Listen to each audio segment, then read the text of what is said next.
ചില ഭർത്താക്കന്മാരൊക്കെ മരിച്ചാൽ ഭാര്യമാർ കരയും. ആ നിമിഷത്തിലല്ല, അവരുടെ ജീവിതകാലം മുഴുവൻ അവർ കരയും. അയാളെ ഓർക്കും. ഇപ്പം എന്തിനപ്പം നിങ്ങൾ ഇത്ര ഇടങ്ങാറായി കരയണത്? അത് ജീവിച്ചിരിക്കുന്ന കാലത്ത് അയാൾക്കൊരു സമാധാനം കൊടുക്കാൻ എനിക്ക് പറ്റിയില്ല എന്നാണ്. അപ്പം അയാൾ മരിച്ചു പോയിട്ട് ആലോചിക്കണം. അയാൾ മരിക്കും, ഞാനും മരിക്കും എന്ന് ചിന്തിച്ച് പെരുമാറണം. ഇയാളെ ഞാനിപ്പം ഇങ്ങനെ ദ്രോഹിക്കുമ്പോൾ ഇയാൾ എന്നും എൻ്റെ കൂടെ ഉണ്ടാവില്ല. ഇവളെ ഞാൻ ഇങ്ങനെ നോവിക്കുമ്പോൾ ഇവൾ എന്നും എൻ്റെ കൂടെ ഉണ്ടാവില്ല. അവൾ മരിച്ച് അടുക്കള ശൂന്യമാകുമ്പോൾ, എൻ്റെ ചെറിയ കുട്ടിയുടെ കണ്ണിൽ ഉമ്മയെ കാണാതെ വെള്ളം നിറയുമ്പോൾ ആ സാന്നിധ്യം നമുക്ക് മനസ്സിലാവും. അപ്പൊ മനസ്സിലായിട്ട് കാര്യമുണ്ട് സുഹൃത്തുക്കളെ?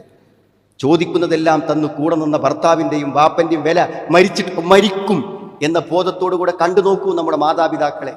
മരിക്കും എന്ന യാഥാർത്ഥ്യത്തോടു കൂടെ കണ്ടു നോക്കൂ ഭാര്യയെ. മരിക്കുമെന്ന യാഥാർത്ഥ്യത്തോടെ കണ്ടു നോക്കൂ ഭർത്താവിനെ. നമ്മുടെ സ്വഭാവം മാറും, പെരുമാറ്റം മാറും, ജീവിത സമീപനങ്ങൾ മാറും.